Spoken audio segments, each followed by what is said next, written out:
Welcome back, everyone. It's good to be back after taking a week off to really dig into this UFC 259 card and honestly just do a bit of reevaluating when it comes to the decision making and maybe a bit of the analysis for some of these picks. Full transparency here, I've had a pretty rough start to 2021.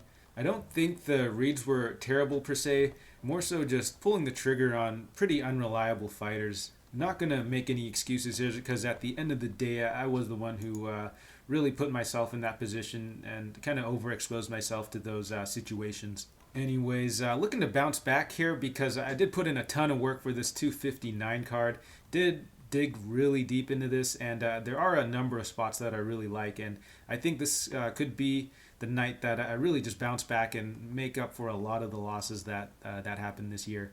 I didn't do a podcast for last week since I was really just digging into the 259 card, but there was one fight that I looked at since I felt like the line was way off, and that was the Moises versus Hernandez fight. I just felt that Moises was the more technical fighter and the better defensive striker, while Hernandez is the more athletic and explosive fighter. He's not very technical on the feet and has pretty limited offense. So I figured that if it stayed standing, it'd be a pretty close fight. And I did give the BJJ upside and submission upside to Moises, although the defensive striking of Moises was enough to carry him through that fight. And it really showed.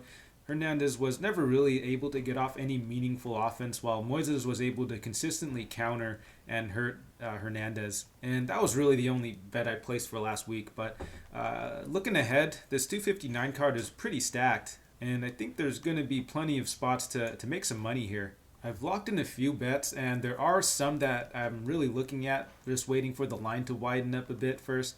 Anything I do lock in, I will post to my Bet MMA tips page. And again, full transparency here, I'm not going to hide from my losses. Win or lose, I'm going to keep posting my picks here because in the long run, I will and have been pretty profitable. So no shame in this recent lose streak. Just had to really refocus and do a bit of reevaluating. But without further ado, let's just get right into this card. We've got 15 fights on a pretty stacked card, and honestly, I'm pretty excited to see how this all plays out. Trevin Jones versus Mario Bautista, and this is a good fight to start off the card with. I wouldn't necessarily say this is a fireworks fight per se, because although Bautista likes to pressure, move forward, and is generally pretty high volume, Jones is a bit more of a counterpuncher, so I don't think that this will be like a crazy back and forth fight. If anything, I do see Bautista maybe teeing off on Jones for 3 rounds, or maybe Jones finding that clean counter shot. But it should be a fun fight nonetheless. And speaking of potential comebacks, let's take a look at Jones, who is coming off of no contest against Valiev, where he was actually getting beat up that first round, took some pretty nasty body and head shots, but was able to tough it out that round and eventually land a clean counter right in the second round to get a pretty crazy comeback win. And honestly, it's kind of bullshit they took away that win from him because again he took some pretty nasty damage and was able to come back in what I believe was a comeback fight of the year. But as far as what Jones does well, though, like I said before, he is primarily a counter puncher. He does have a decent leg kicking attack game, where he'll attack the inside and outside leg. We'll also go for the front body kick. He'll work the jab a little bit, but we'll primarily just wait for opponents to throw before looking to land that counter right. He is a little bit flat-footed, but does seem to have decent striking defense. As far as the grappling goes, though, I haven't seen too much on it, but he does seem to have decent takedown defense and defensive grappling. He was really good at fighting the hands and does seem to be competent on the ground overall. But as far as this matchup goes, I don't think it'll take place on the ground that much. I think for the most part, both of these guys are strikers, so I think most of the fight will take place on the feet. Jones might shoot a panic takedown if he does get hurt, but from what we've seen, he is pretty damn durable. Jones also came in short notice on his UFC debut against Valiev, who was a pretty hyped prospect, and they didn't really do Jones any favors since Valiev, he is pretty accomplished on the regional scene and was supposed to just run through Jones in this matchup and was definitely on his way to doing so, but the durability of Jones was, just really too much for him, and I think he tired himself out trying to get Jones out of there in that first round, but credit to Jones for landing that clean counter. As far as his opponent goes, though, for Mario Bautista, the UFC really didn't do him any favors either, as he was making a short notice debut against Corey Sandhagen, of all people. And, he actually was giving a decent account of himself for as long as the fight lasted, but did eat a clean knee from Sandhagen. Got dropped, and Sandhagen was eventually able to get him out of there with the submission. But outside of that performance, though, Bautista does seem very, very technical on the feet. He is very light on his feet. He is a fast starter, likes to pressure, and is pretty high volume. His offensive striking is very good. He mixes up his attacks very well and is constantly moving. He has really good feints as well and is constantly giving his opponents different looks. And to top it all off, he does have pretty amazing cardio too. It does look like he is able to maintain a pretty high pace for 3 rounds. His defensive striking does seem a bit lacking, though. He does lower his hands a bit when going in and is a bit hittable. However, he does look like he has pretty good durability. He had a clean knee from Sandhagen, and while that did drop him, he wasn't completely out and was honestly still in that fight, was able to fight off a submission for a decent amount of time. He did eventually get submitted, but, it looked like his facilities were still there and he wasn't completely out of the fight. He also ate a pretty clean knee from Jinsu Sun and was able to kind of just shake it off pretty easily. So as far as durability goes, I think Bautista is pretty cast iron.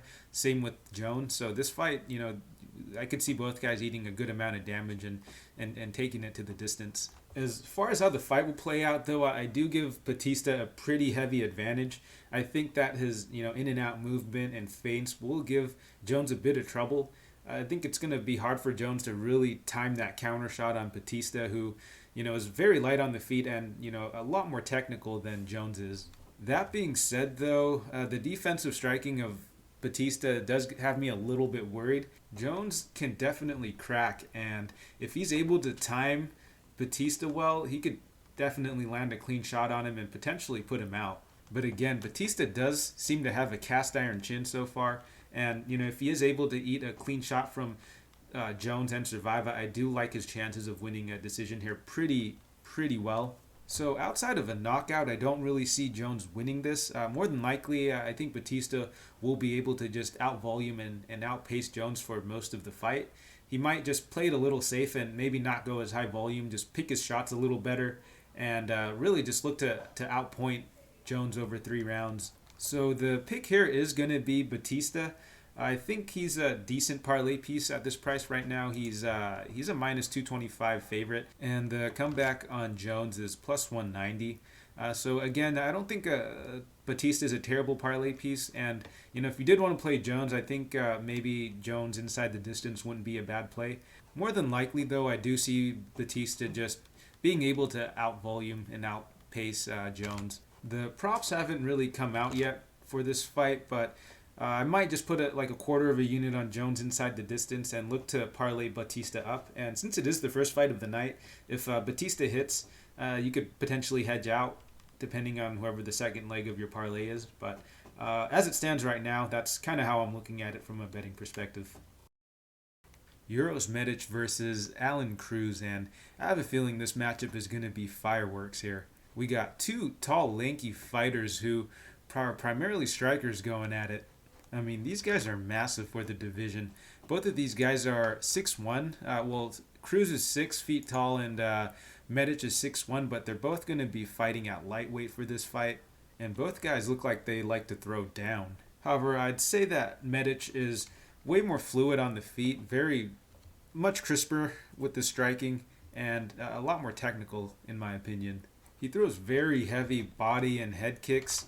He was able to drop his opponent, Gonzalez, in the Contender Series after landing a really nasty body shot, and then was able to follow up and landed a really beautiful straight left to drop him and eventually get him out of there with a bit of ground and pound. Prior to that, though, he's fought pretty much nobodies on the Alaskan regional scene and was pretty much able to just run through all of his opponents in those fights. It never looked like he was really in any trouble in those fights, and the skill discrepancy just looked massive in those matchups as well. Outside of that, though, he is apparently a kickboxing champion out of, I believe, Serbia. As far as the other parts of his MMA games go, though, his wrestling looks decent and does look like he has a competent, BJJ game. Does have 2 submissions on his record. Although, again, these guys are really low level he's fighting. So I'm not really sure, what to make of those submissions or even those wins. Again, it is on the Alaskan regional scene. Very, very low level fighters there. But his striking definitely looks very good.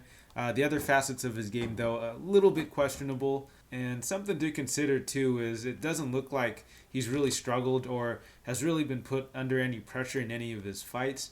He's just been really just walking through his opponents and has been getting them out of there early in the first round as well. So that is a bit of a concern. With that said, though, his opponent, Aalon Cruz, pretty much in the same boat. I mean, still pretty green and has been fighting relatively low-level opponents as well, and is also usually getting that first-round finish. But he does have a few fights that have gone into round 3 or later, so I'd say as far as cage time, Cruz does have the advantage, but just slightly. It's not like the level of or the quality of his opponents are much better. Cruz does have a massive reach advantage, though. He's an inch shorter than Medic, but Medic has pretty awful reach. He has a 71-inch reach, which is actually a bit shorter than his height. So he's given up some reach, but he's going to be the more technical fighter. And I think his leg kicks or his body kicks in general are just, they land way harder. Cruz has a really solid kicking game as well. He went to it quite a bit against Win, where he was touching Win up for most of that fight before finally landing that flying knee on him. Throughout that fight, though, he was getting hit quite a bit, which not a particularly good look, especially since he'll be going against someone like Medic, who is pretty competent or pretty damn good on the feet. And if someone like Win is going to be touching him up, I don't see Medic having any issue landing clean on him. I haven't seen too much grappling footage on Cruz. He does seem very content to keep the fight standing, and according to Bisping in his Contender Series fight, he doesn't watch tape either, so not a good look in that regards. So I'm gonna assume that this fight is primarily gonna stay standing, and if that's the case, I think Medic will pretty handily win a decision. I think he might even get the knockout here. I mean, someone like Carlisle was able to land a head kick on Cruz, who had a pretty significant size advantage over him, was eventually able to get him out of there with some ground and pound as well. So I do like Medic quite a bit in this matchup. The only concern is he's a little unproven, has fought pretty low-level opponents, and hasn't really been tested at all in MMA. I'm very tempted to take a shot here on Medic. He is the minus 180 favorite here, which seems a little steep for someone who's making his UFC debut and is relatively unproven in MMA, but Cruz hasn't looked that good, and I'm inclined to believe that if it does stay standing, Medic is going to have a pretty significant advantage. And taking a look at some of Cruz's fights and his match history, it looks like he's primarily a stand-up fighter, so I don't think he'll give Medic really any trouble on the ground either. And it does look like Medic is competent on the ground as well. He doesn't look completely lost, unlike some fighters who make the transition from kickboxing over to MMA. However, he does have a solid head coach in Rafael Cordero, so I think he's going to be making a pretty solid transition here. I really like him here. The pick is Medic, and I think I'll be putting 1.8 units on him. I don't have it locked in just yet. I really like a lot of other guys on this card too. I don't want to overexpose myself to this card, but I'm really liking Medic, and I'm going to pick him, and most likely will be putting a bet on him. Livinha Souza versus Amanda Lemos, and I'm not particularly high on this fight, but this could potentially be a banger. Both of these fighters, I would say, are grapple-heavy fighters, so there is a chance that this might just take place mainly on the feet, and in that case, both of these ladies do like to move forward and are pretty aggressive, so this could potentially be a very fun back-and-forth fight. Taking a look at Souza first, she is a bit light on the feet, lots of movement early on, and tends to be a bit more aggressive, but her striking does get a little wild.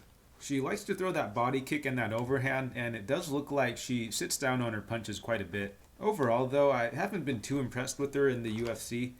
She did win her UFC debut, but that was against Alex Chambers, where she was like I believe a minus 1200 favorite against Alex Chambers, who's 1-4 in the 1-4 in the UFC and is very low level. She made quick work of her though, and was able to win a split decision against Frota, who in my opinion isn't that good either, and lost to Van Buren pretty badly, got pieced up for most of that round, and then went on to grind out a decision against Ashley Yoder. So overall, I'd say she's a bit of a lower end, middling sort of fighter. I mean, she is really tough and, does seem to pack quite a bit in her punches, but outside of that, I don't think she's that good. Her opponent, Amanda Lemos, made her UFC debut against Leslie Smith on short notice and was actually fighting up 2 weight classes for that fight. And, I'm not even sure how that fight got sanctioned, but Smith was able to just walk through all of the shots of Lemos and really just didn't respect the power of her. And, honestly, the size difference was kind of comical. Smith was able to just eat all of Lemos's shots and just walk her down, and eventually was able to get her out of there with some nasty elbows. I wouldn't take too much out of that performance since, again, it was a short notice fight and she was fighting up 2 weight classes.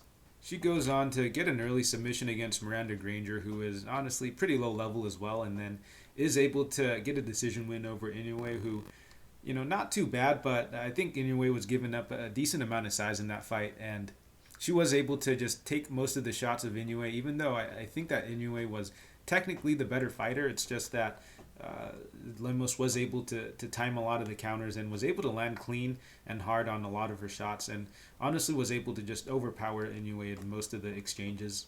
As far as how this fight is going to play out, though, I think it is pretty interesting because we have 2 grapplers going at it. So I think that if anyone decides to go with their grappling, I think whoever initiates will likely pull out ahead.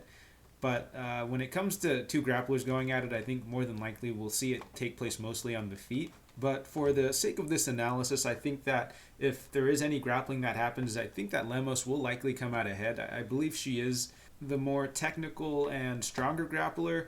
But I'm not super confident on that. More than likely, though, I do think that this fight will stay standing, in which case I will favor Lemos there as well. Again, I believe she is the stronger fighter in this matchup, and as far as the technique goes, I think Lemos is going to be the more technical fighter.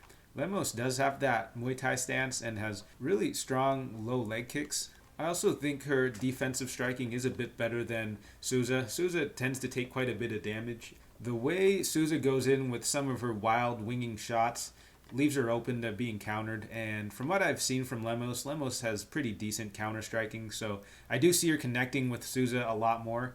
So overall on the feet, I see Lemos just being able to connect more, land the harder, cleaner shots, so and maybe do more damage over the course of 3 rounds. So as far as a pick goes, I do think that Lemos should be able to take it here. But again, this is a pretty low-level women's fight, so I'm going to stay away from this from a betting perspective. But I do think that Lemos should be able to take the decision. Sean here. Brady versus Jake Matthews, and I'm very interested to see how this fight plays out because I think the line is definitely wide here, where right now Brady is sitting at minus 200 and Matthews is at plus 170. So right off the bat, I'd say that these 2 guys are pretty similar in their fight styles, but I do give the striking advantage to Brady. I think that Brady, he's got quicker hands, slicker boxing, pretty decent head movement, and flows pretty well within the stand-up. He's able to mix it up quite a bit more with the striking as well, whereas Matthews, a bit more one-dimensional, a bit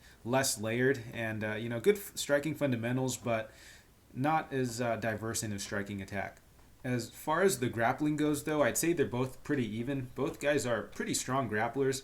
I give Brady the wrestling advantage. I think he's a bit better with timing and securing the takedown.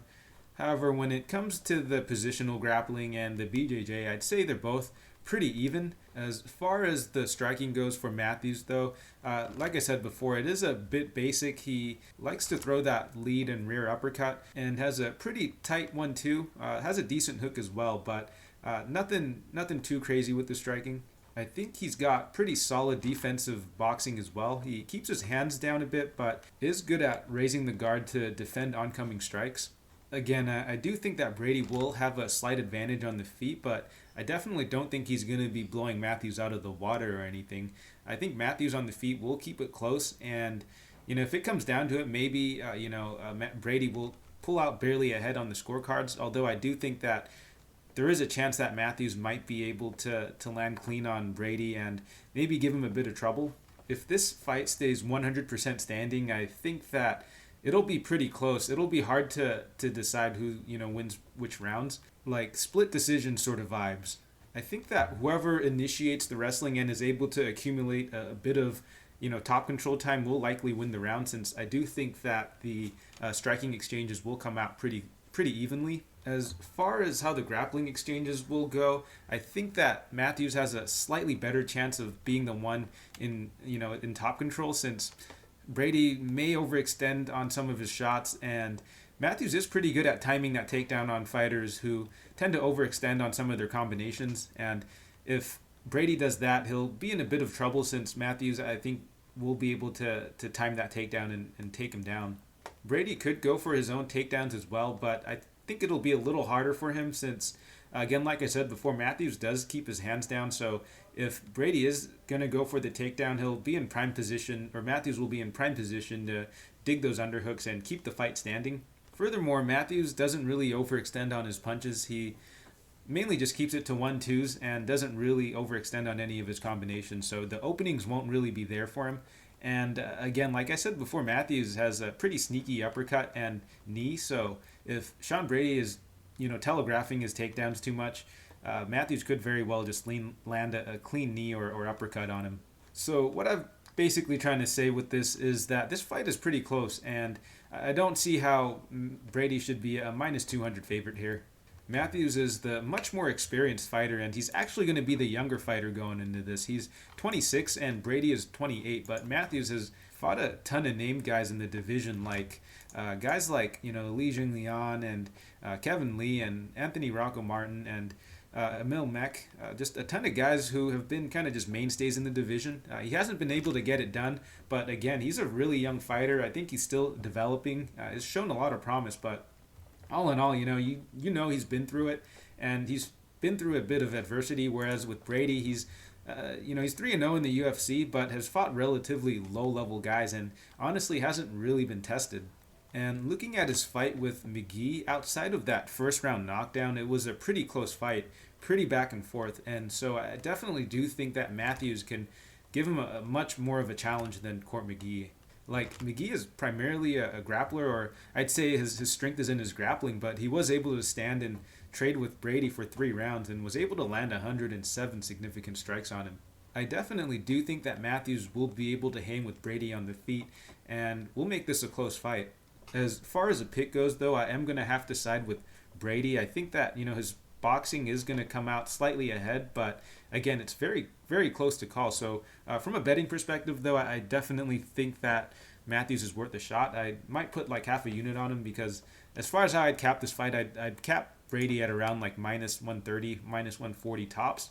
Right now, Matthews is sitting at +170, and I have a feeling as the fight week progresses, the line will widen up a bit, and at that point, I will put in a 0.5 unit bet on Matthews. But as far as the pick goes, I'm going to go with Brady, but I'm going to put half a unit on Matthews a little later in the week as the line widens up. Carlos Ulberg versus Kennedy Nzechukwu. I think that's how you say his name. Anyways, kind of an interesting fight. I think there is a bit of hype behind Ulberg. He is the city kickboxing prospect here. There wasn't a ton of tape on him, and the only fight I was able to find was his Contender Series fight that he had a few months ago against Bruno Oliveira. He did look pretty good in that fight. Like a lot of these city kickboxing guys, he had pretty good feints, good front body kick, very, crisp boxing. He does have a kickboxing background. I'm not sure how much experience he has in the kickboxing, area, but coming out of city kickboxing, though, you have to assume that, he's a solid, he's got solid kickboxing. It does seem like he hits pretty hard, has pretty good movement, and overall just seems very comfortable on the feet. And really, that's all I can really say about him, since I haven't been able to see any of his other fights, and so I can't really comment on the other parts of his game. That said, though, it does look like he is riding a bit of hype coming out of that city kickboxing gym. Nzechukwu, on the other hand, I haven't really been impressed too much with what I've seen from him. Looks like in a lot of his fights, he just has a size advantage on guys. I mean, he's not super technical. He uses his reach and length moderately well. His boxing is a bit rudimentary, and as far as his footwork and speed goes, he is a bit flat footed and does look kind of slow on the feet. He does have a bit more experience in the octagon as opposed to Ulberg. Ulberg is only 3-0, so he's only had 3 fights in regards to MMA.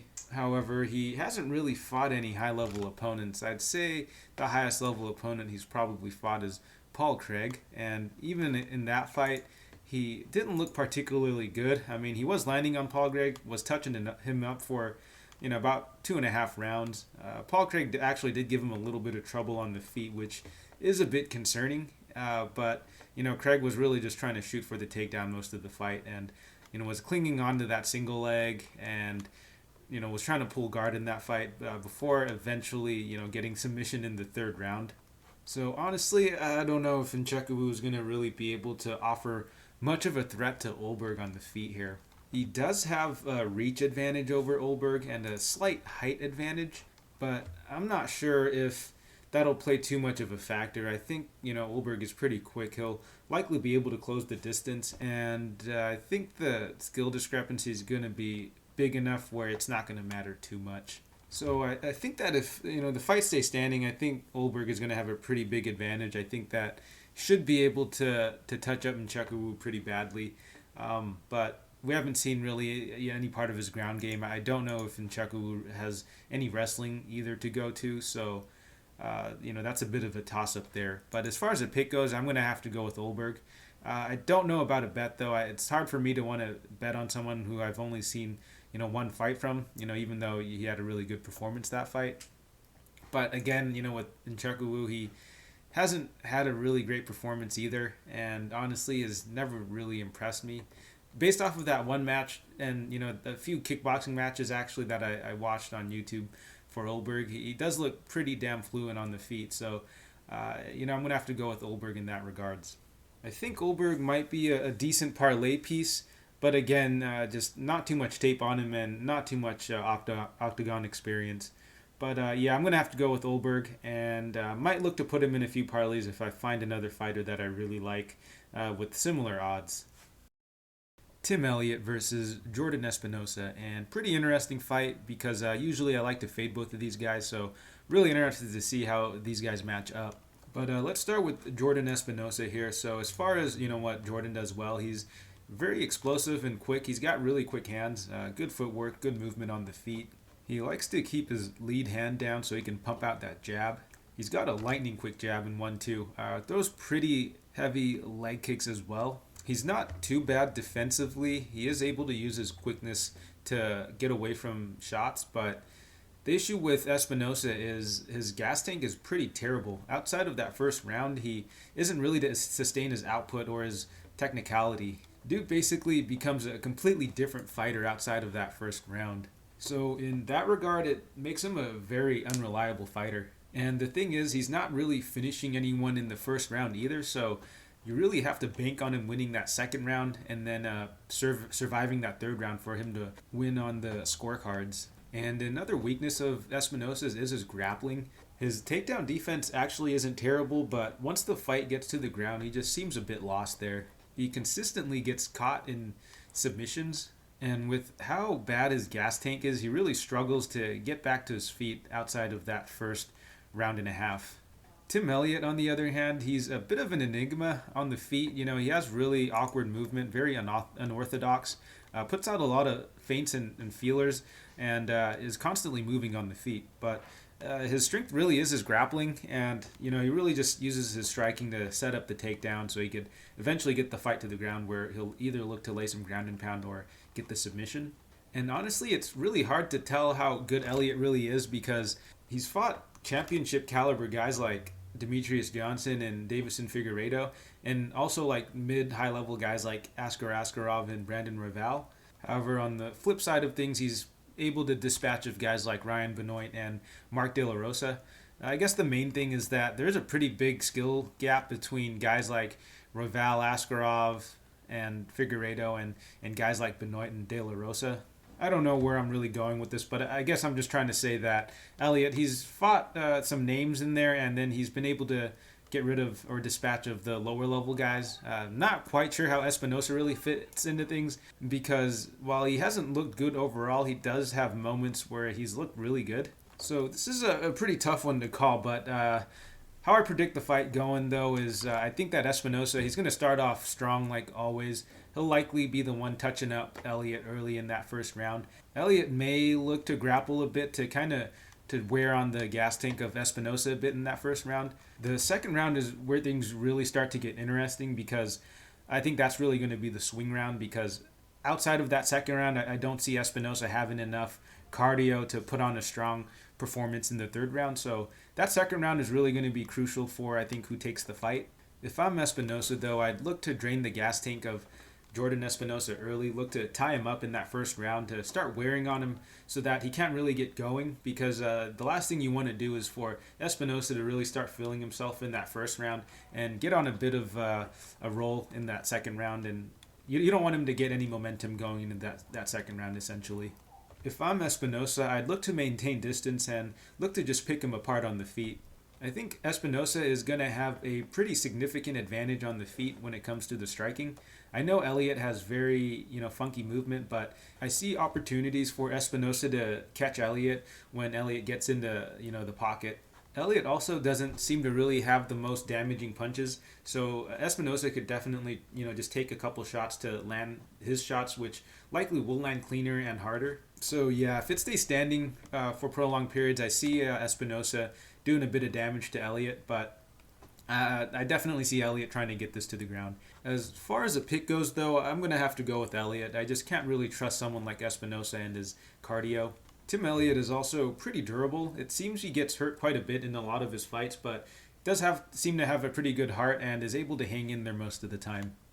I see Espinosa having a pretty good first round, but starting the second round, I see Elliot start to take over, look to grapple and kind of just grind him out for that round. And then in the third round, I see Espinosa falling off pretty hard when it comes to the cardio. And I see Elliot potentially getting a submission in the third round, or likely just winning enough control time in that third round to win a decision. But not very confident, because again, Elliot has been pretty inconsistent.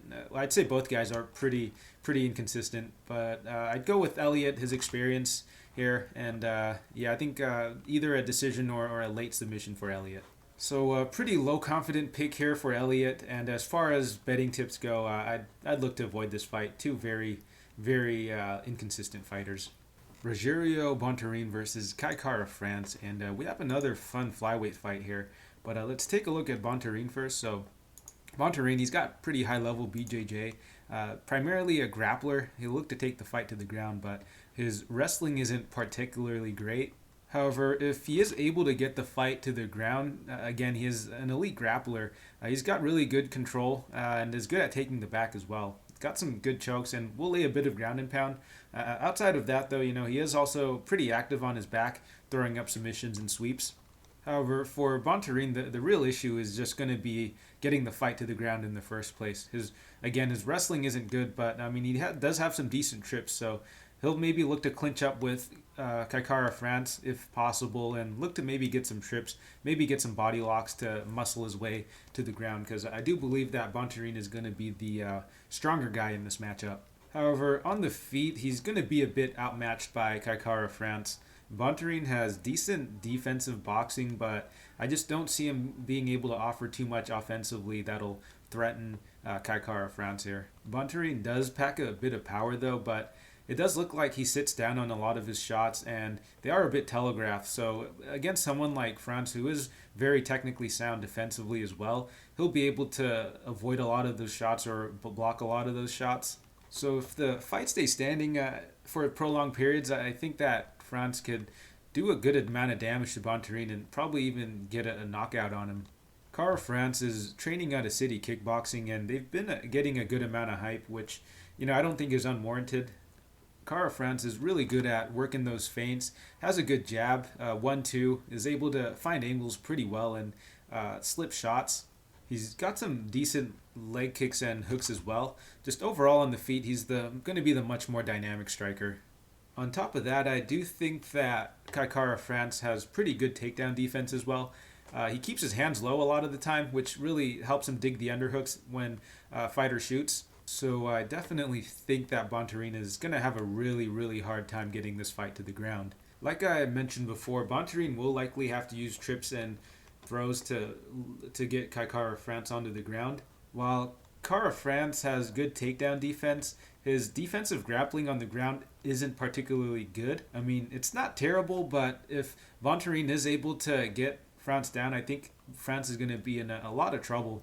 As far as how the fight is going to play out, though, I think that Kara-France is going to be able to touch up Bontorin pretty badly. Outside of landing some hard power shots for Bontorin, I really don't see him offering much on the feet that will threaten Kai Kara-France here. Bontorin will likely look to shoot for a takedown early, but I definitely see Kara-France being able to stuff most of him and keep it standing.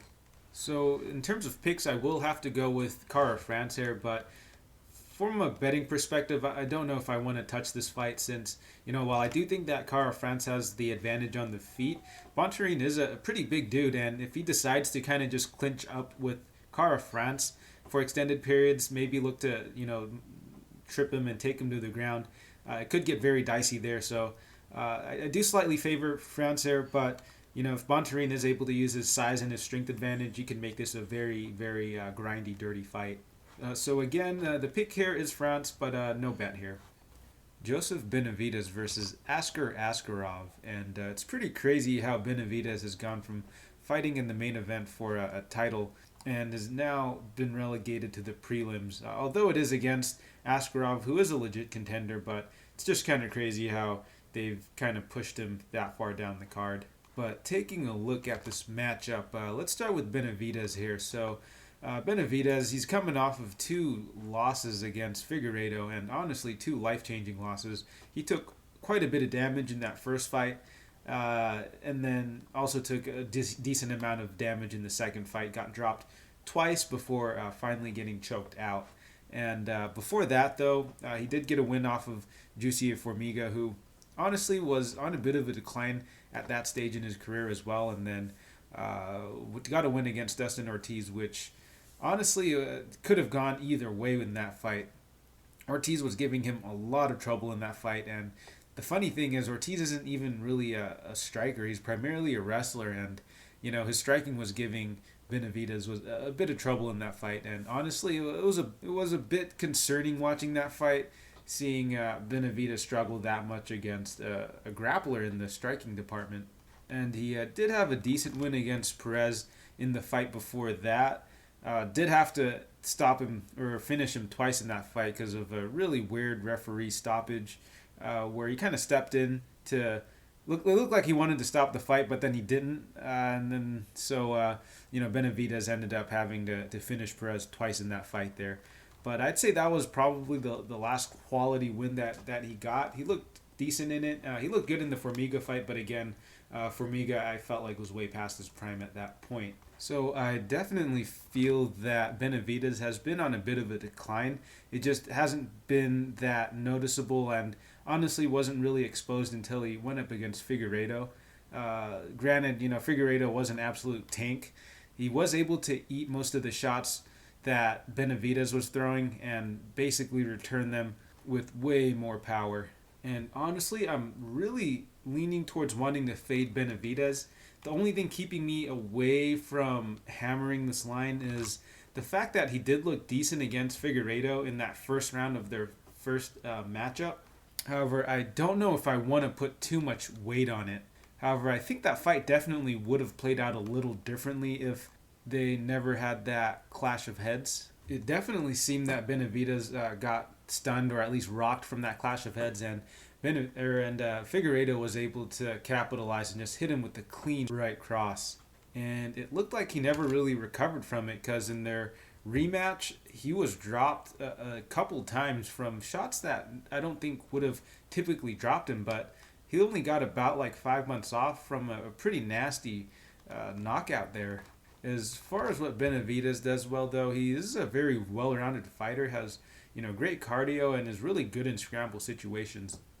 However, he does get a little wild with his striking. He tends to lower his head a bit, and oftentimes will lead with his head when he's striking, which can be very troublesome. I don't know why he does that, but I think that if opponents really kind of pick up on it, they're definitely able to capitalize on it, either with like an uppercut or even just like a step in elbow.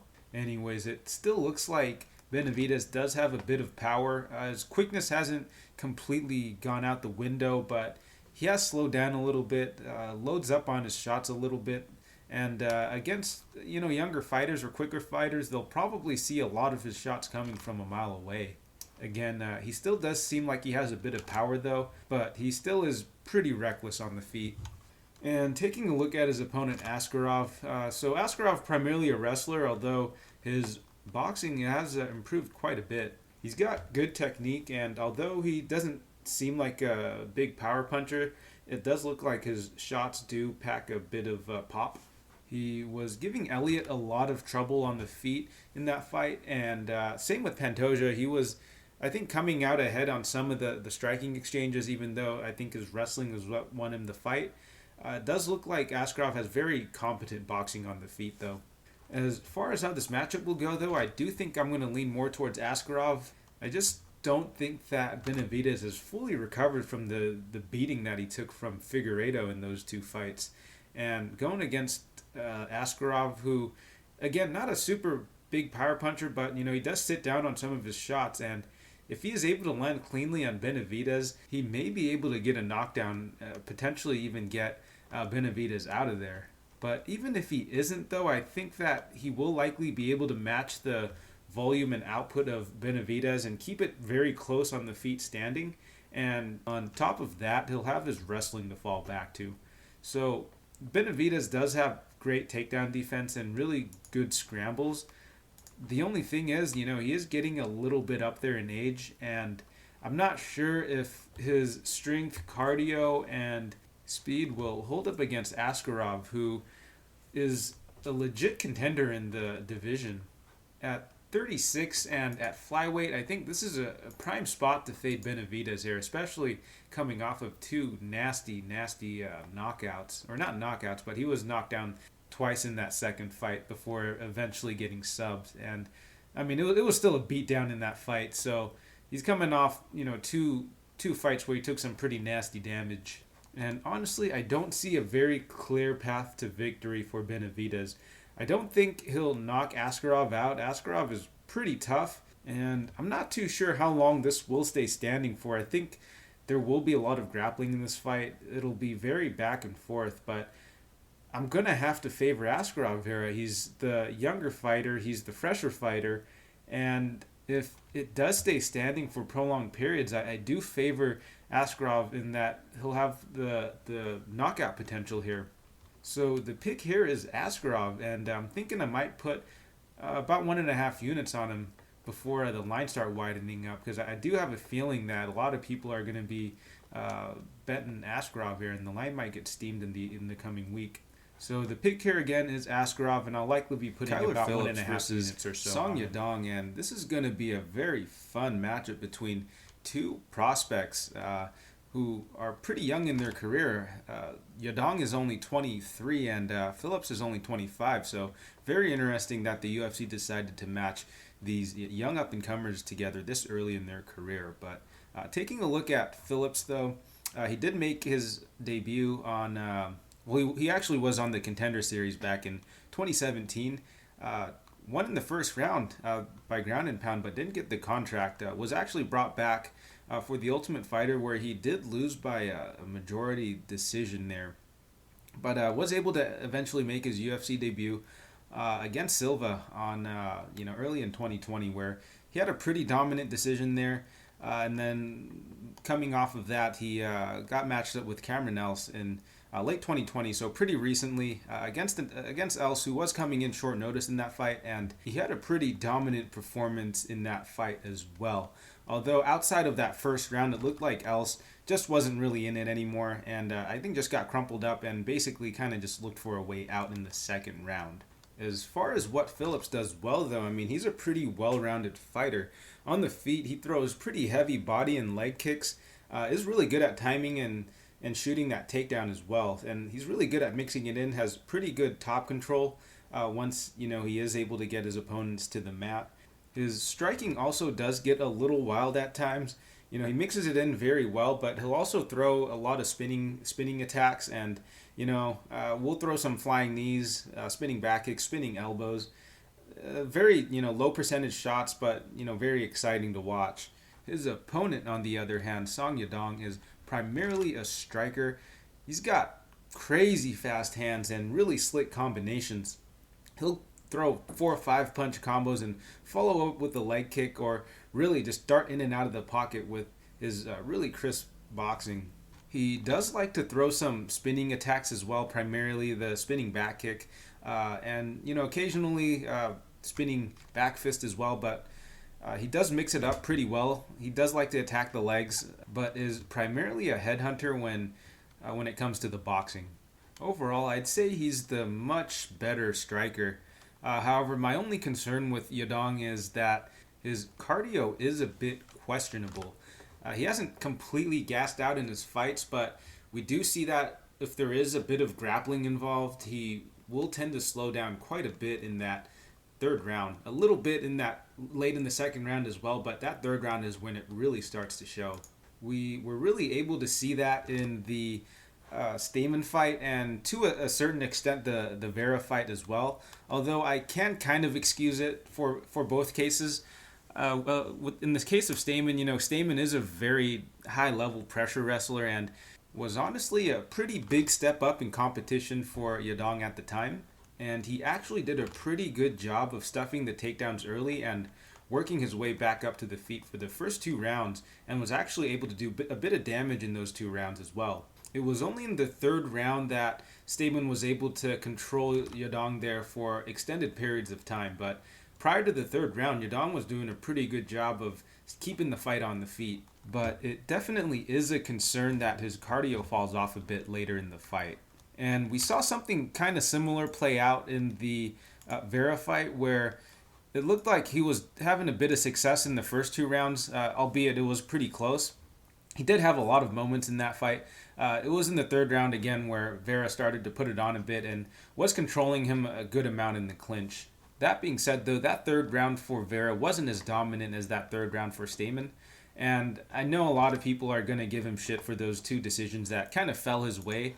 But, overall, I kind of do have to agree with the decision. I'd say that Yadong won the first 2 rounds in both fights by a very narrow margin, whereas the round that he did lose was pretty obvious. So I do understand the other side of it, but I do think that both fights were pretty damn close and was not a robbery by any means in either fight. But taking a look at this matchup, I do favor Yadong here because I think that when it comes to the striking, he is going to have the speed advantage, and so I think that he'll likely be landing the cleaner, harder strikes on Phillips as long as it stays standing. He'll also likely be the one pressuring, and the way he kind of bursts with his combination striking, I think that it'll look pretty good on the judges' scorecards. Whereas with Phillips, he's not particularly good at chaining together combinations, so I think that in terms of volume, he likely will be landing a bit more too on the feet. Philip does have the wrestling to go back to if Yadong does overextend on a lot of his combinations. And, he always does have that opportunity to time that level change and take Yadong down. But Yadong has shown pretty good takedown defense and pretty solid get-ups for at least as long as he has cardio. And I do think that he'll have enough in the tank to keep the fight standing for the first 2 rounds, pull ahead on the scorecards to give himself a little bit of a cushion in case he does drop that 3rd round, which I do think is somewhat likely, but that'll really just depend on how much wrestling Phillips really wants to take into this matchup. However, I don't think that Phillips is particularly at the level of Stamen, and Yadong did really well, or he did well enough against Stamen those first 2 rounds that I think that he should be able to fend off the takedowns of Phillips long enough to pull away on the scorecards. So the pick here is going to be Song Yadong, and right now he's a minus 161 favorite. It looks like there has been a lot of money coming in on Kyler Phillips here, and I think that they're looking at the tape thinking that Phillips will have that wrestling to fall back to, possibly to grind out Yadong for a decision here or even tire him out. and win on the cards. But again, I think that the takedown defense of Yadong has looked pretty solid. Again, it's just his gas tank that is a bit questionable. And, he's still a young guy. He's still working on his cardio. He's still making improvements. And he is training at Team Alpha Male, where I'm sure he's getting a ton of looks with some solid wrestlers there. So, again, the pick here is going to be Yadong. And I am going to wait for the line to drop a bit before possibly pulling the trigger. I'd like to see at maybe Dominick like Cruz versus 140 Casey Kenney. or so before I we pull got the another trigger on him. exciting fight on our hands here. And I know I've been saying that a lot for this card, but that's really just how stacked this card is. And so we have Dominick Cruz, who is a legend of the sport, honestly, going up against an up-and-comer in Casey Kenney. And it looks like it's going to be headlining the prelims here. So it looks like the UFC is going to think that this fight is going to be fireworks here, which I tend to agree with. So on one hand, we have Casey Kenney, who is a really high-volume fighter. He's got a pretty crazy pace that he puts on and is overall a really well-rounded guy. He's got really solid stand-up, is great at mixing the wrestling in, and is really scrambling on the ground. He's also super durable and has pretty crazy cardio as well. He's not really elite in any department, but he's just so good at mixing it up. And really, his cardio lets him just put on a pretty crazy pace and outwork his opponents wherever the fight goes. He does have one submission win on his record against Louis Smolka, but outside of that, he's been pretty much a decision machine in the UFC. And taking a look at his opponent, Dominick Cruz, probably one of the most well-decorated bantamweight fighters in the division. Like, taking a look at some of his wins, he's got a pretty impressive resume. I mean, guys like Uriah Faber, Dillashaw, Demetrius Johnson, and Joseph Benavidez, he's fought some of the best guys in the division. Obviously, though, the biggest concern in this fight is going to be his age and the fact that prior to his fight with Cejudo, he was coming off of a pretty long layoff, nearly 4 years. As far as what he does well in the cage, though, I mean, we kind of know the deal with him. He's got very unorthodox movement. He's constantly moving in and out of there, or darting in and out of the pocket, cutting angles, feinting, and honestly just a real technician on the feet in there. He's also really good at timing that level change to get that takedown as well. He's honestly just one of the most visually pleasing fighters to watch. But again, the main concern is the age here, and for someone who really relies on his speed and his reactions, at 35, that is very concerning for Cruz. That being said, though, I think he matches up with Casey Kenney really well. Like I was saying before, Kenney isn't a particularly elite fighter in any aspect. He's very well-rounded in the sense that he doesn't have any major weaknesses, but I also don't think that he has the tools to really threaten Cruz here. So I don't think that Kenney will be able to submit Cruz. As far as the knockout, though, he's not really a power puncher. He hasn't knocked anyone out in the UFC, and there is a slight concern with the durability of Cruz after getting knocked out by, or TKO'd by Cejudo from a knee, but he was protesting that stoppage, and it did look like he was starting to get up. I know it was, kind of controversial there, but he wasn't completely out, and he has taken a good amount of time off. So I don't think the durability will really be an issue here for Cruz. So the most likely path to victory here for Kenney will be if he just outworks Cruz on the feet, which I don't think is very likely. I mean, Cruz was coming in on short notice, or relatively short notice, against Cejudo after a near 4-year layoff and didn't look too bad in that fight.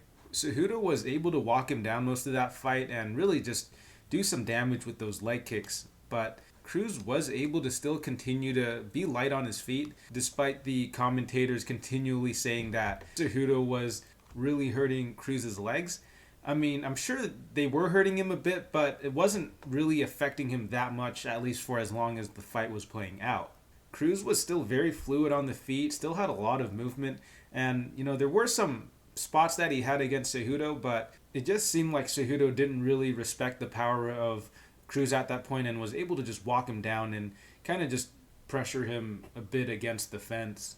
However, the difference is, outside of the fact that Cejudo is, championship caliber, is that Cejudo actually packs quite a bit of power. I don't think that Kenney will have close to the same amount of pressure and power to be able to consistently back Cruz up like that. Obviously, Cruz has declined, and that definitely is a concern for a fighter who does rely a bit on his reactions and timing a bit. But again, Kenney isn't really a super explosive fighter. Kenney is more of like a pressure volume sort of fighter who, I mean, he does sit down on his shots a bit, but he's not super powerful or explosive. So I think that any physical decline that Cruz has faced is going to be mitigated a bit by the fact that Kenney isn't a particularly explosive athlete to begin with. And then there's going to be a massive skill and experience advantage for Cruz as well. So as far as how this fight will play out, I think if it stays standing, I think Cruz will have a pretty significant advantage. I think he'll likely just be dancing circles around Kenney here. I think the footwork and movement of Cruz will be unlike anything that Kenney has ever seen in the octagon. Cruz will absolutely piece him up on the feet, without a doubt. And the reason I say that is because if you watch Kenney's fight against Nathaniel Wood, you'll see that, yeah, he did win the fight and he did do a good amount of damage to Wood, but he was also absorbing a crazy amount of shots from Wood there. And honestly, it was a pretty close fight. Like, Wood was able to land 136 significant strikes on Kenney, whereas Kenney was only able to land 123 significant strikes on Wood. Like, as much as Cruz has declined, I don't think he's going to be eating 123 shots from Casey Kenney. If he's able to even avoid just 20 extra shots or 20 of those shots from Kenney, he wins a pretty clear decision in my opinion. However, it does look like there's a soft blueprint for how to beat Cruz, I guess, in the sense that you could chop at his legs, but I don't know if you could completely just win a fight on leg kicks. You're going to have to do some pretty serious damage with leg kicks to win the decision just on leg kicks. But I do think that Cruz is going to be mounting his own offense as well, so he's not going to be just getting free leg kicks off. As far as the grappling, though, I do think it'll be kind of even. I mean, I do favor Cruz with the wrestling. He has great takedown defense, but I'm not sure if he'll be shooting too many takedowns of his own either, since Kenney has okay takedown defense, but he is really scrambly. And I'm not sure if it's going to be a real good use of his energy if he is having success on the feet, which I think he will do, but who knows? Maybe Cruz will mix it in a bit to keep Kenney on his feet, or keep him guessing, not on his feet literally. So yeah, I really like Cruz in this matchup. I think it's a really favorable matchup if I'm being honest. So yeah, the pick here is going to be Cruz. I think he's going to light Kenney up on the feet. I think on the ground it'll be a bit of a wash, but yeah, I think Cruz takes this pretty handily. And as far as the betting tips go, I really like Cruz here at dog odds, even if it's only at plus 110. So I'm actually going to sit on this a little bit. I think the line actually might get a little wider. I think a lot of people are on Casey Kenney right now, so I'm going to wait for it to kind of increase a little bit before I pull the trigger on Cruz, but I really like him here. I mean, I'll take him at any dog odds at this point. So yeah, I am going to put a unit or so on Cruz. I'm just going to wait and see how wide the line gets first. So I most likely will pull the trigger on him. Hopefully I could get Thiago something Santos around like versus maybe Alexander or better, Rakic. but And this fight honestly has at the plus potential to 110 be an I'll take absolute Cruz. Banger. But with that being said, these are two power punchers, and there have been cases where when we have two power punchers face off, it ends up being a bit of a staring match because neither guy really wants to overextend and get caught by the other. However, I hope that doesn't happen here. I don't know about Santos, but Rakic definitely doesn't seem like that type of fighter. I mean, he's the younger guy coming into this, and he's probably going to be the hungrier fighter, whereas with Santos, he is coming off of a loss to Shera where he might have overextended himself a little bit, but he is also coming off of a pretty nasty knee injury where he blew out both knees and had a bit of time off.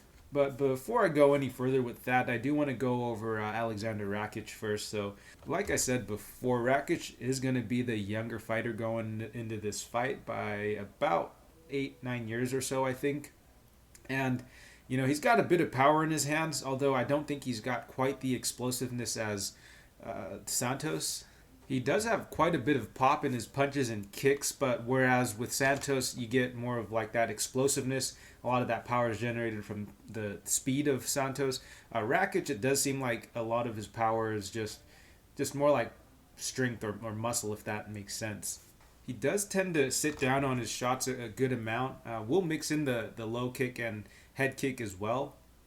He does get a little bit wild with some of his shots, especially when he's blitzing in sometimes, which definitely is a bit dangerous, especially against someone like Santos who may be able to catch him with the counter shot.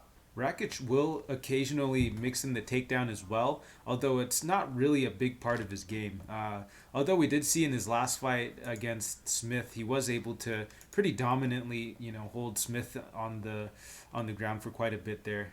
Granted, it did look like he had quite a bit of size advantage on Smith. And I did mention before, he really likes to go to those low kicks, and that definitely is going to be a huge factor in this matchup, especially with the bad knees that Santos has. That being said, though, I don't really like how he was throwing a bunch of naked leg kicks against Devin Clark. Against Clark, wasn't too big of a threat, but against someone like Santos, you don't want to be doing that, especially if, Santos is going to be throwing back those counter shots. He most definitely will get caught if he just continuously throws those naked leg kicks. And even though Santos is going to be the older guy in this matchup, he is 37, I don't think the speed will be too much of an issue. It definitely looks like Santos still has quite a bit of explosiveness left right now. We saw in his most recent fight against Teixeira that he still has quite a bit of power, and he was able to hurt Teixeira in the first round and the third round, but the wrestling of Santos really let him down there. Teixeira was able to take him down in the latter part of the first round. Was able to hold him down most of the second round, and was even able to reverse Santos after Santos had dropped him and was laying quite a bit of ground and pound on him. So despite the power of Santos, it does look like his ground game is very suspect right now. And I think Dominick Cruz brought up a really good point in his last fight that after he'd blown out his knee, he probably didn't get too much time to work on his wrestling, which kind of explains why that part of his game was, so bad in that fight. And it's only been about 3 months since that fight, so I don't think that's really enough time for him to really shore up that part of his game still. So going into this fight, I do expect Santos to want to keep it standing, and I honestly think he'll want to start this fight pretty fast, since I don't think he'll want to have his legs kicked out for 3 rounds by Rakic, especially, since, both of them are pretty much gone at this point. So if I'm Santos, I'm going to look to try and catch Rakic early, and that definitely seems like it's in the cards, since Santos does look like he still is pretty explosive, has a bit of power still, and especially because I don't think that Rakic is particularly defensively sound. And, he's seemed to be cast iron so far, but him getting dropped by Devin Clark was not really a good look. He hasn't been knocked out before, but in that Clark fight, Clark was able to hurt him, got him rocked in that first round, and then was able to drop him a little later in that round as well. But he was able to come back and land a spinning back fist on Clark. However, that just wasn't a really good look on Rakic's end, and if someone like Clark is able to land clean on Rakic like that, I don't see Santos having any trouble, even if he has declined a bit. That said, though, if Santos isn't able to get the knockout early, I think he is going to struggle a bit in this matchup, especially as the fight gets going into the second and third round, where Rakic really starts picking up a bit of momentum, is able to get his leg kicks going, is able to get his ground game going. I think that this is definitely a winnable matchup for Rakic as well, especially since he has shown that he is able to take the fight to the ground, and Santos definitely has a lot of deficiencies there. So if he's able to abuse that, he could definitely coast to a decision or even ground and pound him out. However, Santos is still really dangerous, and the betting line does still reflect that. I mean, he is a plus 140 underdogs, which is not bad actually.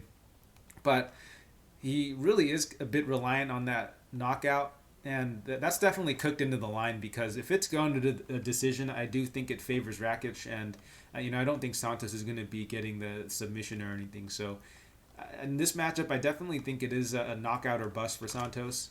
However, I do think he has a decent chance of landing it, so the odds aren't too bad, but I don't know if I'm going to be playing this, since I don't know if I want to rely on Santos having to land that clean shot, and the odds for that aren't particularly good. So, I mean, if anything, it may be just Santos by knockout. But outside of that, I don't know if I really want to touch this fight. But as far as the pick goes, I think I'm going to go with Santos here. I think that coming off of the Teixeira loss, he's not going to have a lot of time to really make another run at the title. So he's going to have to run through these guys, and the only way I see him doing that is if he starts out guns blazing. And if he does that, I think he has a decent shot at beating Rakic here. So I'm going to go with Santos to get that first round knockout.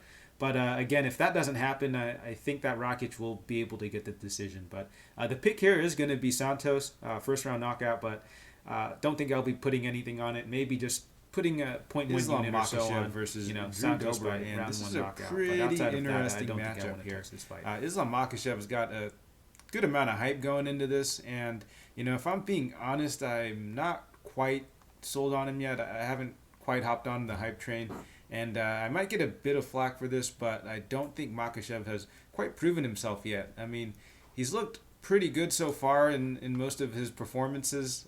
He's been able to get it done, but I don't think he's really had a standout performance, and I don't think has really gone up against anyone that's really truly tested him or is really in that upper echelon or even in that like top 15, top 20 sort of ranking for his division.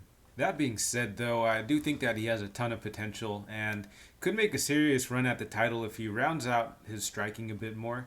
And as far as level of competition goes, I think that Dober is going to be a very good matchup for him, in the sense that, Dober is actually, in my opinion, the most dangerous unranked lightweight. However, I do think that Makhachev should have the tools to be able to beat him in this matchup. But taking a look at what Makhachev does well on the feet, he's got decent striking, offensive striking, very, good fundamentals, solid jab, solid, 1-2, but nothing crazy, nothing super layered. He doesn't do anything that's super flashy or anything, but is able to, execute pretty well on the feet. I'd say he's much better defensively. He's pretty hard to hit, has a decent guard, and good enough footwork to keep him out of trouble a lot of the time on the feet. But with that being said, though, he hasn't really fought a really dangerous striker or really a high-level striker for that matter. As far as his grappling and wrestling goes, I mean, I think we all know the deal. He's got good takedowns, good entries, has really smothering top control. Basically everything you'd expect from someone who trains with Khabib. His performances aren't very emphatic by any means, but outside of that Martin's loss, I don't think he's really ever really struggled in any of those matchups. So I think this will be a pretty interesting matchup in the sense that I think Dober is, obviously a really dangerous opponent. I'm interested to see how Makhachev will respond to the striking of Dober. But yeah, Dober's been a bit of a prospect killer lately. He got a win against Alexander Hernandez, who right now is starting to look like a bit of a busted prospect. But before that, he kind of derailed the Hack Brass hype train a little bit. Knocked both of those guys out, who, a lot of people were kind of holding in high regards. And he was able to get the job done twice. So, like I said before, Dober, very dangerous on the feet, very high-level Muay Thai. This guy's got pretty crazy power, too. He's very light on his feet, has really good cage cutting, and really good pressure to go with it. He throws a lot of, leg kicks and body kicks very well with a lot of power. Outside of that, he's also a really good counterpuncher, great timing, again, lots of power, and he has a very dangerous overhand and a dangerous left hook. So on the feet, I don't think Makhachev will want to hang with him too long there. As good as Makhachev has been defensively on the feet, I don't think he's faced anyone with quite the power or the technique that someone like Dober brings to the table. And if striking exchanges get prolonged and the fight stays standing for too long, I think that Dober can definitely catch him. Makhachev has been knocked out once, and I don't think I could take too much from that, but it does show that this guy isn't invincible. His chin is definitely able to get cracked, and if anyone can do it, it's Dober, who's got phenomenal power and precision. However, it does look like the defensive grappling of Dober isn't particularly good. I mean, he has decent takedown defense, but once he's taken down to the ground and his back is on the canvas, he looks like a fish out of water. He doesn't look really good there. He's really bad at defending submissions and whatnot. His fight IQ also doesn't seem to be great once once it gets into the grappling realm. Like I remember in the fight against Dariush, where Dariush had him in a really bad situation on the ground. He was able to get out, but instead of getting back onto his feet, he just decided to go for the guillotine and basically gave up position, even though he was winning on the feet. Similarly, with his fight against OAM, he hurt OAM and decided to follow up with ground and pound, and honestly hung out on the ground a little too long after knowing that he wasn't going to get the finish, knowing full well that OAM is a really high level grappler himself. But you could, I guess, make an excuse in that moment that he thought he was probably going to get the finish and maybe overcommitted a little bit. But yeah, he ended up, I believe, getting choked out in that fight as well. So if this fight hits the ground, I think it's going to be pretty much over for Dober here. But again, all fights start standing, so I think there are going to be some moments on the feet where Dober will have a shot. But I think once Makhachev gets him to the ground, it's going to be a short night for Dober. So as far as the pick goes, I'm going to have to go with Makhachev. I think that he has far more likely path to victory in taking Dober down and likely either submitting him or ground and pounding them there. However, I can't help but look back at that Martins fight and seeing Makhachev get caught. And, on the feet, he hasn't really shown much outside of just being a good defensive striker. So, I might actually take a small shot on Dober by knockout, maybe about like a quarter of a unit. Nothing crazy, because I do think that, if Makhachev is able to avoid the power shot or even get the ground or get the fight down to the ground early, he'll be able to get the finish and likely get Dober out of there. But I think the odds are going to be pretty crazy on a Dober KO. So don't mind putting a little bit on there. The props haven't come out just yet, but as of right now, Dober is sitting at plus 271 as an underdog. So I think we're probably going to get some good odds on him as for the KO prop. So I'm just going to wait for those to come out, and if I do lock it in, I will put it on the Bet MMA tips page. But most likely, the pick is going to be Makhachev. But as far as the bet goes, I might just put a little bit on Dober by KO. Petr Yan versus Aljamain Sterling, and man, I am hyped for this matchup. I've been looking forward to this matchup for quite a while now, and I'll be honest, I've been high on Aljamain for quite a while now. But taking a look at Petr Yan, he has had a pretty soft run to the title, but I can't really blame him for that, and I don't think it makes him any less dangerous. I think of all the 135ers, he's probably the most dangerous striker. Yan is an absolute monster on the feet. He throws with bad intention, has great accuracy and power, and I think above all else has a really solid fight IQ, or rather striking IQ. The way he's able to make reads and create openings is pretty phenomenal. Like, a lot of the time he'll throw the wrong combinations early or throw them at different speeds early and really lure his opponent into a false sense of security, and using this to start making reads on his opponent before finding that opening and landing that clean power shot on them. It does mean that he starts off a little bit slower than most fighters, but outside of that first round, I'd say he's dangerous at all times. He's not the most technical, powerful, or even the quickest fighter in the division, but the fact that he's able to mix all of it together, like his accuracy, his power, his fight IQ, and his timing, the way he's able to mix that all together is very impressive and makes him a very dangerous fighter. Take, for example, that Jimmy Rivera fight that he was in, where he was consistently getting outboxed by Rivera throughout the whole fight, but the fact that he was able to stay calm and make his reads and look for that opening let him drop Rivera a number of times to essentially win him the fight. So obviously he's a really high-level striker, and to top it off, he does have pretty solid takedown defense. With that being said, though, he hasn't really fought any high-level wrestlers in the UFC. He's primarily only fought other strikers. And taking a look at his opponent, Sterling, he's primarily a wrestler, but has rounded out his kickboxing game very well. And like his nickname would imply, he does have a really funky stand-up game. He is a little wild and a little unorthodox with his striking, but I think that's what makes him so effective. His punches and kicks are kind of loopy. He could use his length a little bit more, but he's found a lot of success doing what he is doing so far. He really showed off how well his boxing has improved in both of his fights against Rivera and Munoz, who are solid boxers in their own right, and he was able to just completely outclass them in both of those fights. However, his wrestling is really where his bread and butter is and where he'll be doing his best work. He also has really slick BJJ, so once it's on the ground, he is really dangerous there. But taking a look at this matchup, though, I do favor Jan a bit more on the feet. He is the more technical striker, and I'd say the more powerful striker, whereas Aljo, he'll have the volume advantage, but it doesn't seem like he does a lot of damage with his shots. He's more of just like a volume guy.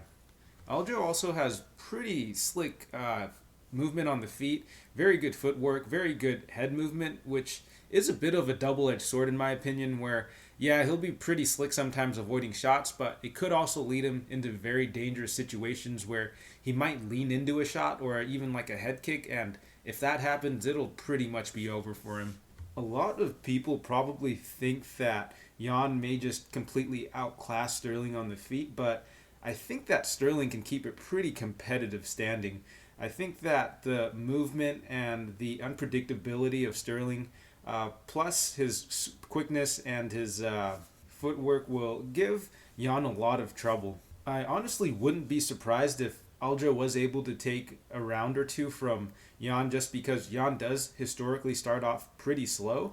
And if Aljo is able to mix it up well enough on the feet, I think that Jan might take a little too much time getting in his reads and finding that opening that, Aljo could very well steal a round or two if, it stays on the feet long enough. But I do think that Aljo really will use his striking to kind of just set up the takedown as opposed to really just trying to win on the feet, unless he's completely dominating Jan, which I don't think will be the case. I think that he'll use his striking to really just open up the his wrestling. That being said, though, I wouldn't get too comfortable on the feet if I was Aljo. Again, Jan does have phenomenal fight IQ, and if he starts getting a little bit repetitive, or if he starts throwing the same combinations over and over, or is biting on feints a particular way, and Jan is able to pick up on that, he could very well catch Aljo.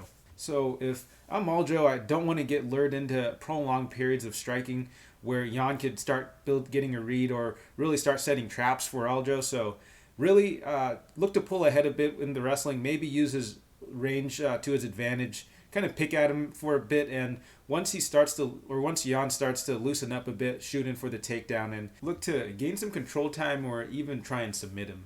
As far as how the grappling will go, though, I do favor Aljamain here, but again, we haven't seen too much from Jan in regards to how he matches up to high-level wrestlers. And a lot of people are probably going to look at the Aljo and Sandhagen matchup and see that, wow, he was able to take Sandhagen down and just completely dominate him and get him out of there in like about a minute.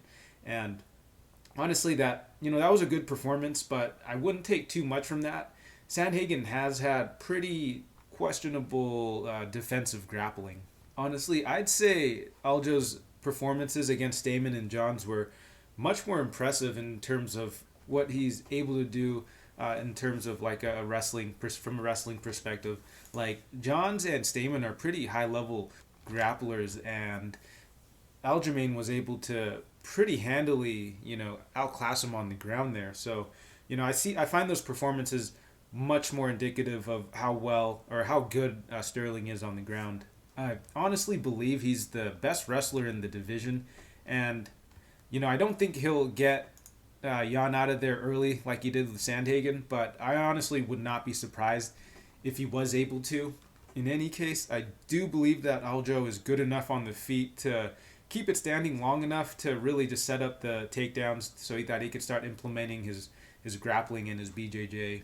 My biggest concern for this fight, though, is the durability of Aljo. He's only been knocked out once, but he has been hurt before, and while he has been able to tough it through, I think this will be the toughest opponent in terms of the power and the precision that Jan brings. This will probably be the most dangerous opponent that Aljo has fought to date. I think it's inevitable that Jan will land clean on Aljo, and really the question just comes down to how much grit and determination Aljo has to win this fight, right? Because when that bomb lands, is he going to have the wherewithal to look for that single leg, look to cover himself up, or, just try and tough it through and recover to make it through the round or make it through the rest of the fight?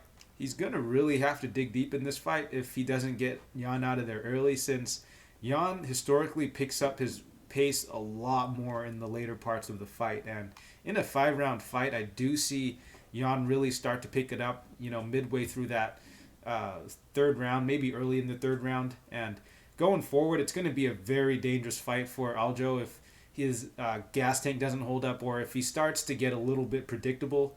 This is a tough fight to call, but I do think that Aljo should be able to get it done. I really like the wrestling that he brings to the table. I think that it's really the X factor in this fight. I think the wrestling should really open up his striking quite a bit.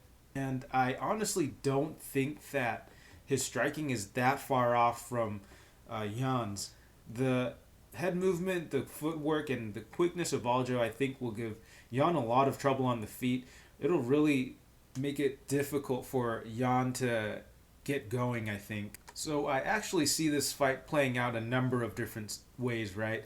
One of them being, Aljo starting really strong, looking to shoot that takedown and possibly get the submission early. I don't think it's too likely, but again, I wouldn't be surprised if he pulled it off. I think Aljo has really underrated wrestling. I don't think his wrestling honestly gets enough love at all. But the other ways I do see it playing out is Aljo potentially looking to strike the first couple of rounds, keeping it close, and maybe just landing more volume, not letting Jan get into a rhythm, and then look to switch it up in the third or fourth, maybe even fifth rounds with his wrestling to use that to win the rounds that way. But there is a scenario where Aljo isn't able to get the takedowns early, or he's a little too predictable early with his striking, and then leads to Jan being able to make his reads, find the openings later in the fight, maybe in, I'd say, about the late second or even the third round, where he really starts to get into rhythm himself and is able to clip Aljo. And something else to consider too is, again, the head movement of Aljo is very slick, but also very dangerous as well, again, because of the fact that he could potentially just lean into like a head kick or something. But he also does have to be careful when he is shooting for the takedowns, which is why I think that Aljo will likely strike a bit to kind of lure Jan into a false sense of security, so that he's not too predictable with his takedowns. So how I see this playing out, I think more than likely Aljo will look to strike early in the first round and a half or so. Look for the takedown, maybe hunt the submission, but I do see him being able to hold Jan down. But again, we haven't seen too much from Jan's grappling game, but I am really, really liking the wrestling of Sterling here. But as far as the pick goes, I am going to have to go with Aljo here. I really think his wrestling is going to make the difference in this fight, and honestly, I don't think his striking is that bad. I think it's good enough to get him through this fight to open up his wrestling. So again, the pick is Aljo, and I actually do already have 3 units on him. I think that the line is pretty wide as it is, and honestly, it should be closer to pick him. I do actually favor versus Aljo Amanda Nunes. Man, so what yeah, a matchup the pick is this Aljo is. here. I know a lot of people are counting Anderson out, and understandably so. Nunes has absolutely just been blowing her opponents out of the water. She's literally miles ahead of her opponents in terms of experience and technique and power. Nunes has massive power and can honestly put anyone out in the division. And you can just see it in the eyes of her opponents when she lands on them. You can just see the way their eyes widen up, and they've never been hit that hard before. And it's not like she's not technical at all. Her offensive striking is really good. She's got very tight, crisp striking, and she does a really good job of setting up her shots as well. Nunes is also really good at mixing up her attacks with body and leg kicks and jabs and feints. That being said, though, her defensive striking isn't that great. She keeps her hands down a bit, and her head movement isn't particularly good.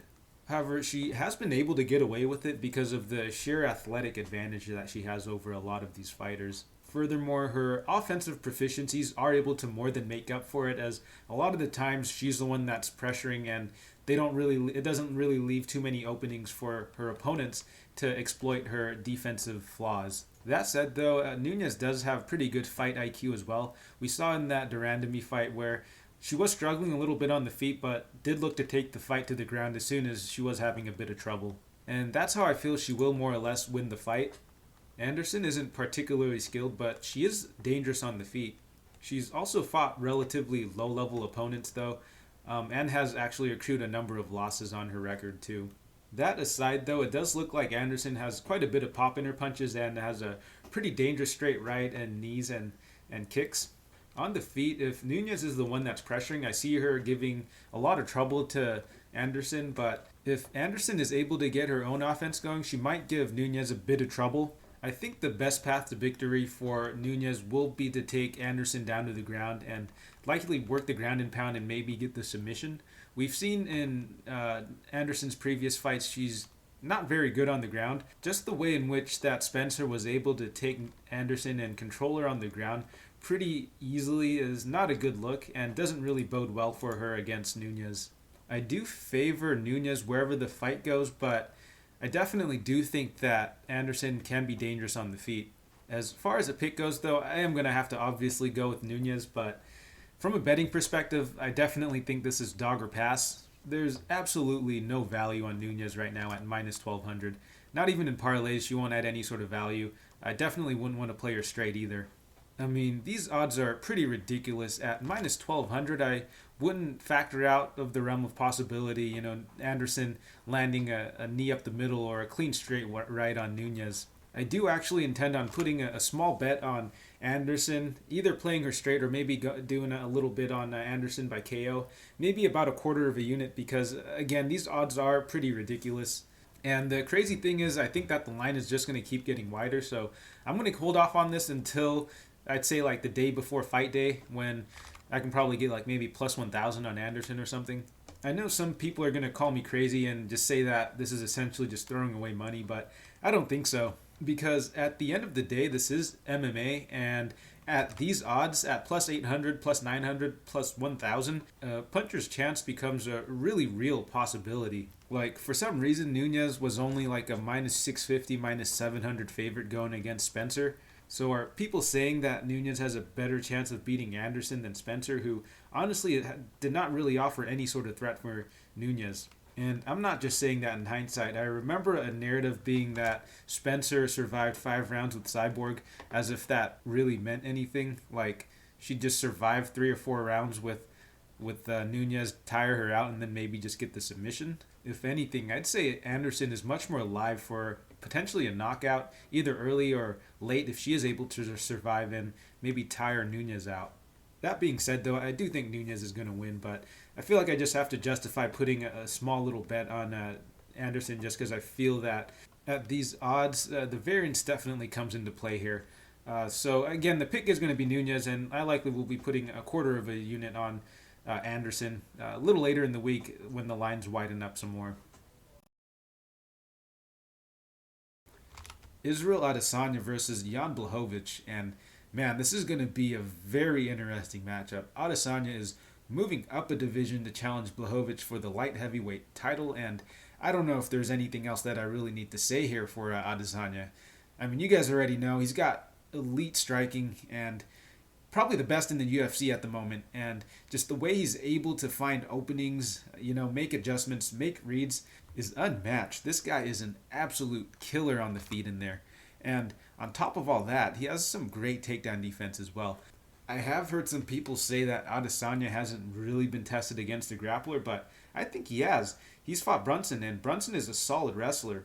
The only issue with that fight, though, is it did seem like Brunson was very intent on shooting the takedown, getting the fight to the ground. He wasn't really good at mixing it in, and Israel was able to see exactly when he was going in for the takedown and really just prepare for it. He didn't mix it up too well. He didn't try and strike with him a little bit to open up the wrestling at all, so Izzy was able to defend those takedowns a little bit easier than usual. That said, though, I don't think Jan is going to have the same game plan. I think he's going to want to mix it up a bit and really keep Israel guessing so that when he does shoot in for the takedown or going for the clinch, he won't be so easily stuffed. And while we're on the topic of Jan, I mean, in my opinion, he's exceeded all expectations when he got the belt. And even though the light heavyweight division, in my opinion, is the most shallow men's division in the UFC, it's still really impressive that he was able to go on a run and eventually get the belt there.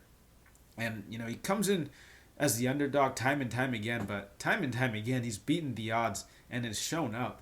But outside of the power, and, even I wasn't completely sold on it before until that Reyes fight, I finally got on board. He doesn't really have anything that stands out to me. But again, he's been able to perform time and time again, so I can't really count him out here. As far as the striking goes, I mean, he's got really fundamentally strong striking. Has a great body kick, as we've seen, but I think we can all agree that if it stays standing, Israel's just going to piece him apart. He's going to absolutely destroy him on the feet. Like, the way that he was throwing the same combinations over and over against Reyes, and how he just bites on feints on a lot of his fights, Izzy's just going to have an absolute field day. He's going to pick him apart. But I definitely don't think Jan is going to try and do that. I think he'll try and maybe get in close, work the takedown, or even try and clinch up with him. Make this a really dirty fight. And Jan has a solid clinch game as well, and is really good at throwing when exiting the clinch also. But that's where things get a little tricky, right? How much will the size and the strength of Jan affect this fight? Will he be able to control and hurt Izzy when he gets his hands on him? Possibly. I mean, Izzy's fought some pretty big dudes at 185, but Jan is a natural 205er. His frame has filled out pretty well at 205, and he's been consistently fighting at 205. It's much different, for a big 185er that's cutting down to 185 versus someone who's, naturally fighting at 205, who probably cuts down from another weight and has really filled out his frame there. Like, yeah, guys like Brunson and Romero and Costa are definitely big for 185, but I'm not sure how well they would do at 205. Like, I'm not sure if the power and the strength that they have at 185 is going to be as big of an advantage to them once they're at 205. And something to consider is that Izzy doesn't really cut much to make 185. Supposedly, he walks around at 192, so going into the fight, he's going to give up about 20-25 pounds. So he's going to have to be careful, especially if Jan is going to be throwing those bombs and those heavy body kicks. That being said, though, Izzy's going to be the much quicker guy in there. And that's going to be huge, especially as the fight progresses, right? So as far as a pick goes, I am going to have to side with Izzy. I just think that the skill gap in the striking is way too big. Again, I don't think it's controversial to say that Israel will 100% win in the stand-up. He's going to absolutely piece up Jan, but I don't think that Jan will necessarily be able to dominate Izzy in the grappling, especially over 5 rounds. I mean, Jan is never really a dominant wrestler or grappler, and at 37, I don't think his cardio will really check out either if he decides to go with the grappling heavy approach. In fact, I think that if he does grapple too much early, it'll leave him open to getting KO'd late unless he's able to somehow, knock Izzy out or hurt him in those grappling exchanges, which I don't think is going to happen. Honestly, I feel his best chance to beating Izzy is really to mix in the takedowns and the grappling, the clinch, and really just keep him guessing, leave all of his other options open, and maybe just kind of bull rush him a little bit. Obviously not run in with his chin up, but maybe set it up with some of those patented body kicks, really just get the respect of Izzy or even hurt him and then eventually go in for the kill. But he can't be too one-dimensional here. He can't come in with the grapple-only game plan or only throwing heavy. He can't make himself too predictable. That's where Izzy really thrives, is when he starts getting those reads, when he starts finding those patterns in his opponents and just starts capitalizing and finding openings there. So Jan is going to have to mix it up a lot. He'll have to use his full skill set to really get the respect of Izzy and create his own opportunities and openings.